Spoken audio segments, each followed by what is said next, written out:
Hi, good afternoon. My name is Barrett Parks. I work for MEMIC. We're we've been likened to be called the safety company that writes insurance. We write a fair chunk of the workmen's comp in the state of Maine. Been around for over 30 years. See lots of industries, anything from banks to lobster fishermen to loggers to potato farmers.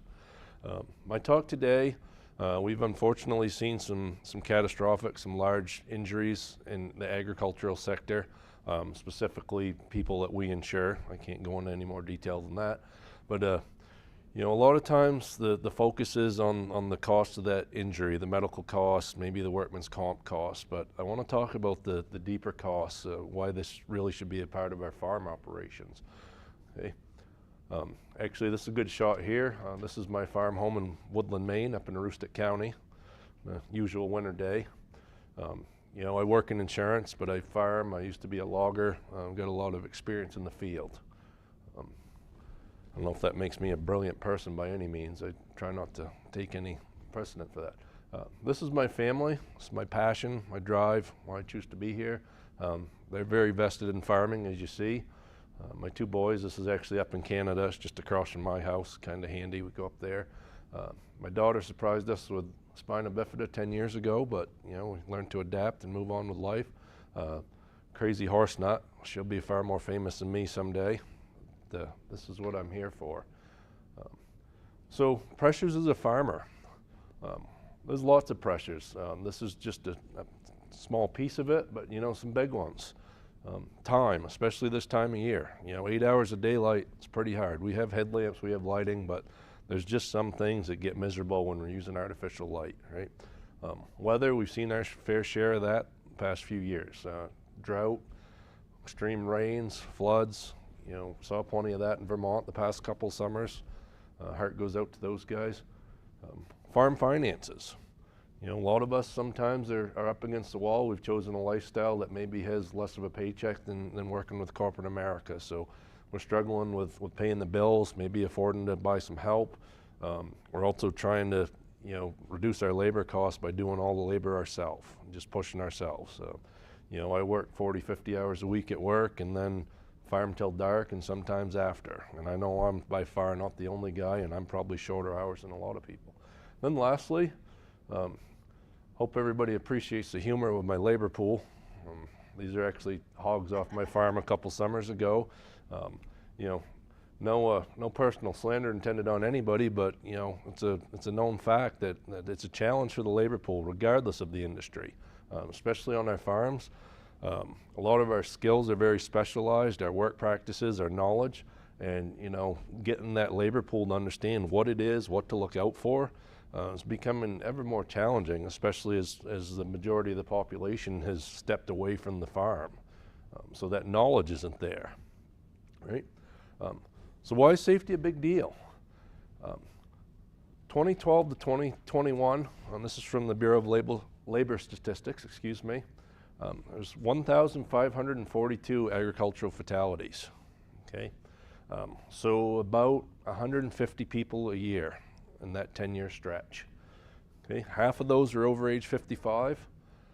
And then just a stat from 2022, there was 21,000 lost time injuries, so people that weren't able to work for at least a day, okay? That's a lot of man days, so to speak.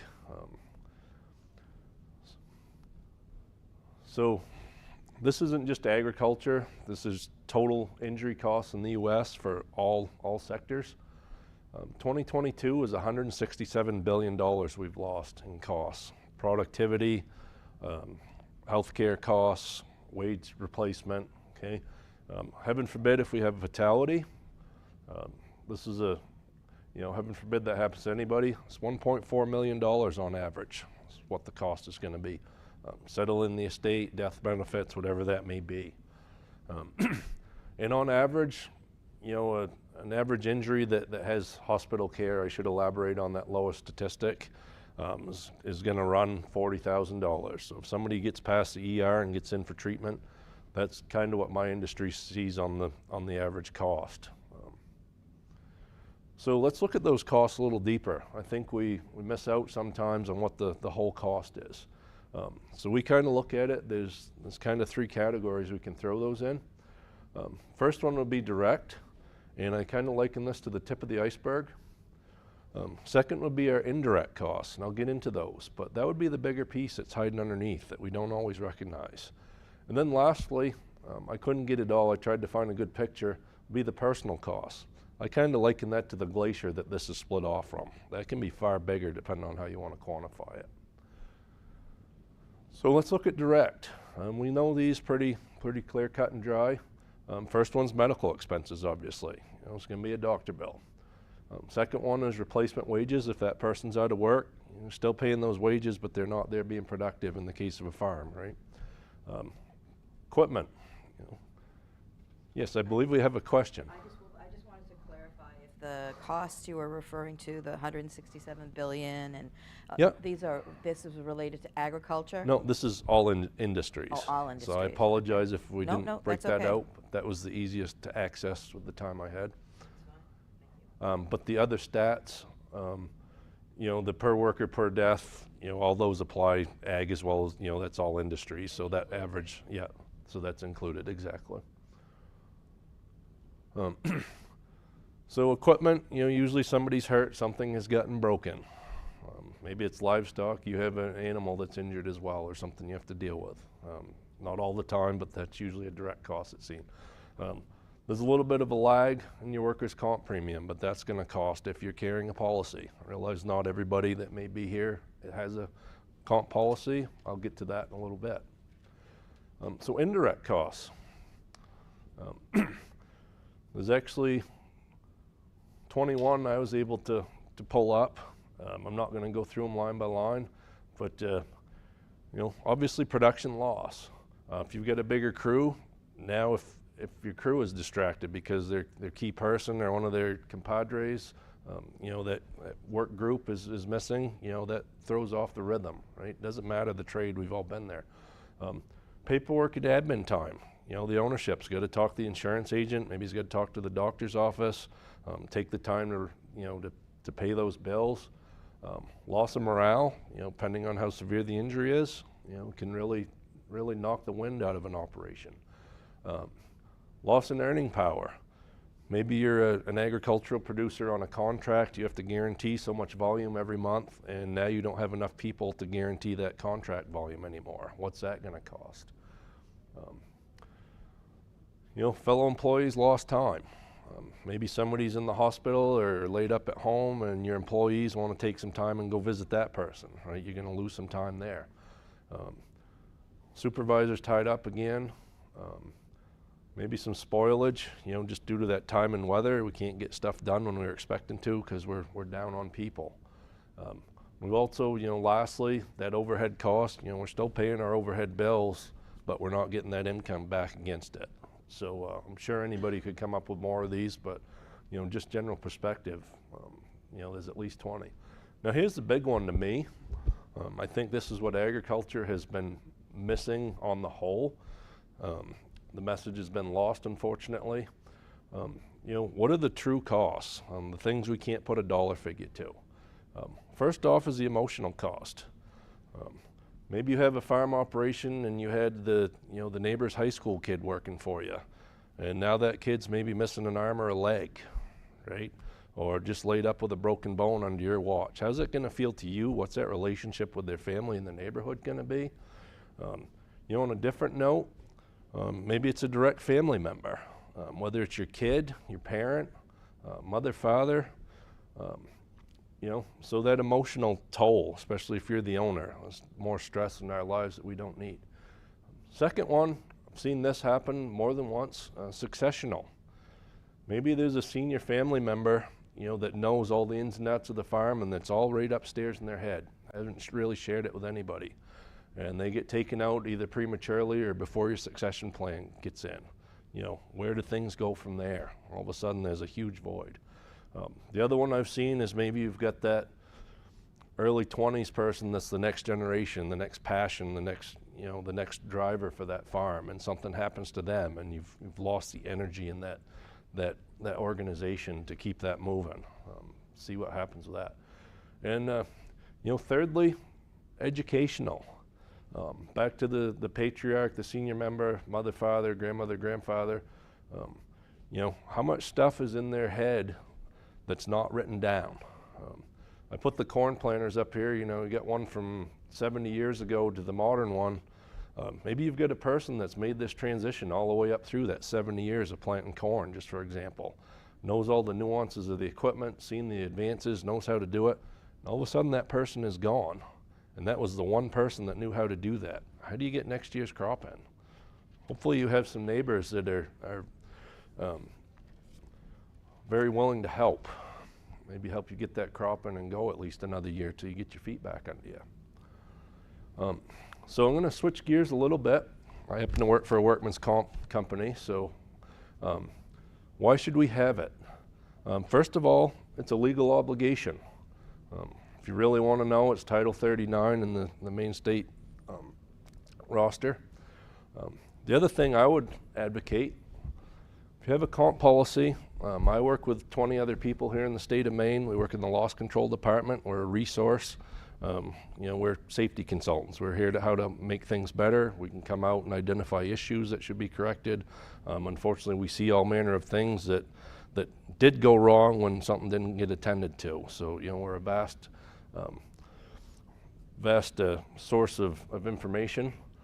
This happens to be MEMIC's workplace safety platform. This is an external website, so you don't necessarily need to be a policy holder to at least get in this deep. We do have another layer deeper if you're a policy holder. There's all sorts of information available for safety, whether it's just off our website or with one of us safety consultants. The other thing I think that gets missed is financial protection. Not everyone's aware if you have a comp policy on an employee, that employee can't sue you as a business. Okay? If they're taken care of, their wages are taken care of, their medical's taken care of, can't say this is 100% of the time, but the way the law is supposed to work, you as an owner are protected now from that employee having been hurt on your operation. Okay? There may be a settlement, it's going to cost you for a premium, but for the most part, you're protected, just like a homeowner's insurance policy or anything else. There are some exemptions. Our smaller agricultural operations, there's some legal verbiage in here I'm not 100% on board with. Talks about casual or seasonal laborers. That's going to be a legal interpretation. Basically, if you've got somebody for more than 6 months, more than 20 hours a week, that kind of puts you up into the full-time and needing it. I liken casual to maybe you've got a high school kid picking tomatoes, 4 or 5 weeks through the summer. But again, don't hold me to those definitions. That would need some deeper legal expertise that I don't possess. So there's just some exceptions. Just be aware that they're there. Even if you are exempt, you're still perfectly able to pick up a comp policy if you'd like to have it. Okay. So how does comp work? You end up paying a premium. Okay. For every industry, there's a rate set, okay, whether you're a banker, a farmer. So what it amounts to is there's a rate amongst your peers. So dairy farmers are compared to dairy farmers. Vegetable farmers get compared to vegetable farmers. Iron workers get compared against iron workers. So that's your base rate. It's based on so many dollars per $100 of payroll, okay? So that would be your second piece. How much is your total payroll? So that's going to be a multiplier. And on top of that, you have what's called an experience modification rating. State of Maine, there's actually some parameters. Your policy has to be $9,000 in the most recent 24 months, or if you've been at it for more than 2 years, it has to be at least $4,500. Okay, so just to look at how that works, Company A, their manual premium is $100,000. Their experience rating is a 0.75, so they've been better than their peers. Okay, there's some math involved, there's some formulas set by federal law. I'm not averse to most of it. Okay, just know how this works. So they're saving $25,000 a year over what they could be paying. Company B has a modifier of 1. Maybe they have no experience, or maybe they've been in and just happened to hit at 1. Usually the math doesn't work that perfect down the road. Okay, they're paying the rate, the average rate of everybody else in their peers. Restaurant C has a multiplier of 1.25. They've had some claims, they've got some issues they haven't taken care of, right? They're paying an extra 25%. So basic overview. If anybody's got any questions on that, it's a very, very rough overview. So my company, MEMIC, you may ask, do we sell policies? We don't. I liken us to a wholesaler. We write policies, and then our agents, there's over 400 in the state of Maine. You know, due to not making favorites of anybody, I can't list them all here today just for time. So, you know, whoever your local insurance agency, you know, seek them, or who's writing your other stuff, seek those. So topic I find puts up a red flag with a lot of the farm community is OSHA, right? People see OSHA, oh geez, I'm gonna get cited, I'm gonna get fined. Hate that word, it's a 4-letter word, whatever that may be. I'd like to change perspective on what that is with OSHA, okay? These guys are enforcement, they're there for a reason, keep people safe, okay? I'd like to change direction on that perspective a little bit. We'll go over to here. OSHA has a website, resource page, standards, things that I and my peers refer to all the time, okay? A, it's federal law, but B, there are mechanisms in place to keep people safe at work, okay? So for a minute, let's forget this. And over here, I don't have it really split out on the website. Here's the ag standards. It's 1928, okay? You can go into any of these, find the standards, find the compliance piece. But again, it's not the cost, it's not the potential cost of a citation, it's what steps are we doing to keep our people safe, whoever that may be in our employ, okay? Again, agriculture, take this how you want. I kind of look at it as potentially unfortunate. OSHA has exemptions for a lot of farm operations. Primarily if you have less than 10 employees over and above your family, OSHA can't touch the operation. Is that a good thing? I don't know. That also means you're not getting looked at and put under the microscope maybe as good as we should. I guarantee I probably have some dirty laundry at home if you were to put my operation under a microscope. You know, we all get it, we get complacent to it. Okay, so just some knowns. If you are not exempt from OSHA, heaven forbid you experience a fatality on your operation, you have 8 hours to report it. There's actually a fee for fine for late reporting on that. Any inpatient hospitalization, so anything more than an ER quick look over, amputations, eye losses are 24 hours to report. You can go on the website to report, or you can call 800-321-OSHA. It's fairly easy to do. If you happen to be one of the rare people that has 10 or more employees, there's a thing called the OSHA 300 injury and illness log. You're required by federal law to be filling this out. If you are in this range of employees, speak to me after the talk and we can help you navigate what that exactly may be if you're not familiar with it. Another question.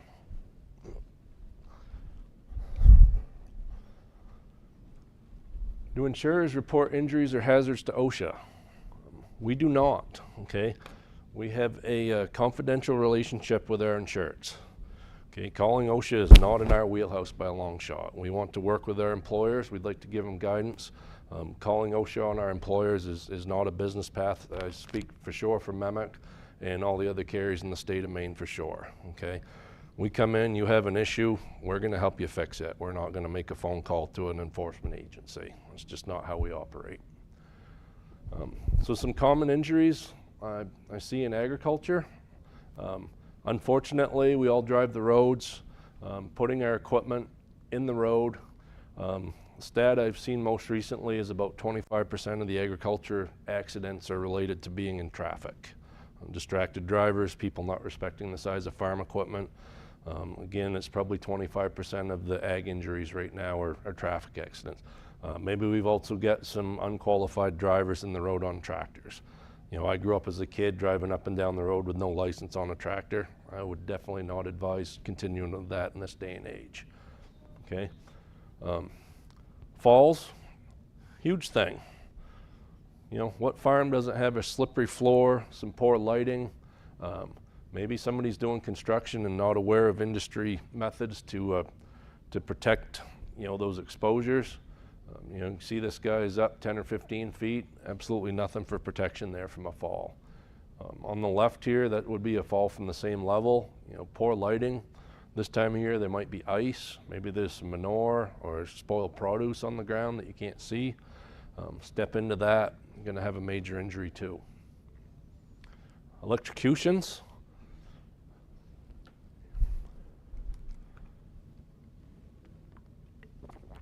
The photo on the left was actually off a federal site.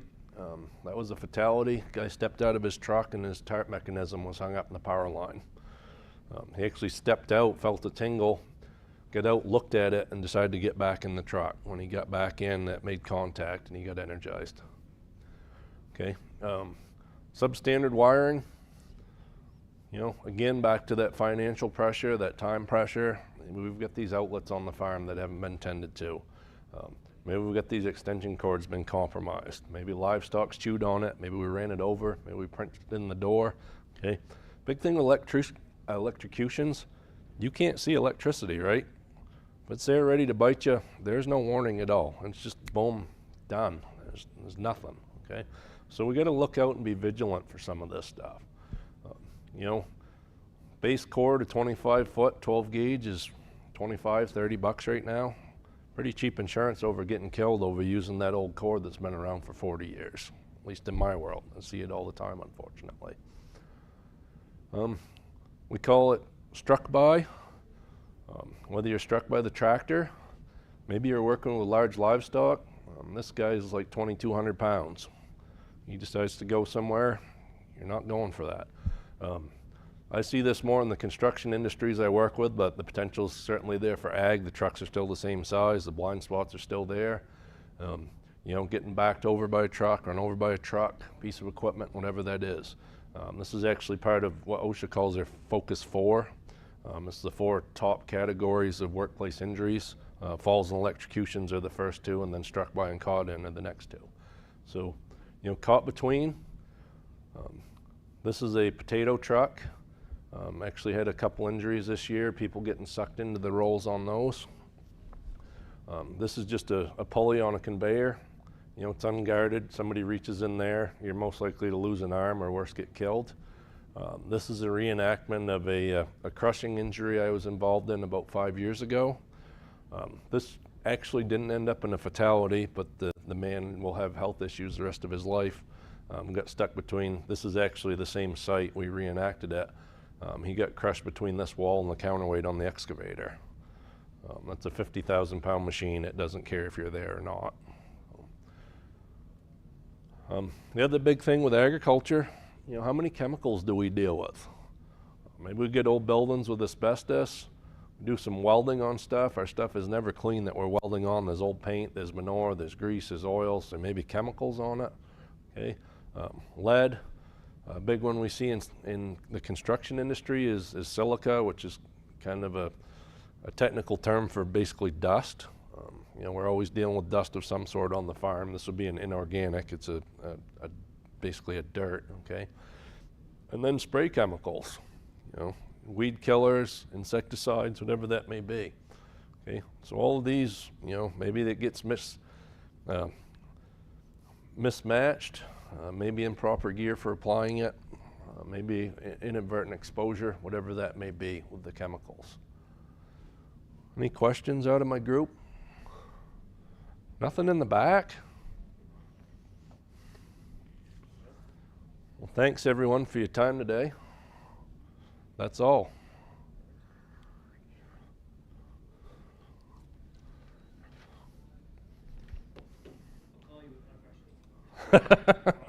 Thanks, Liam. I hope that was useful.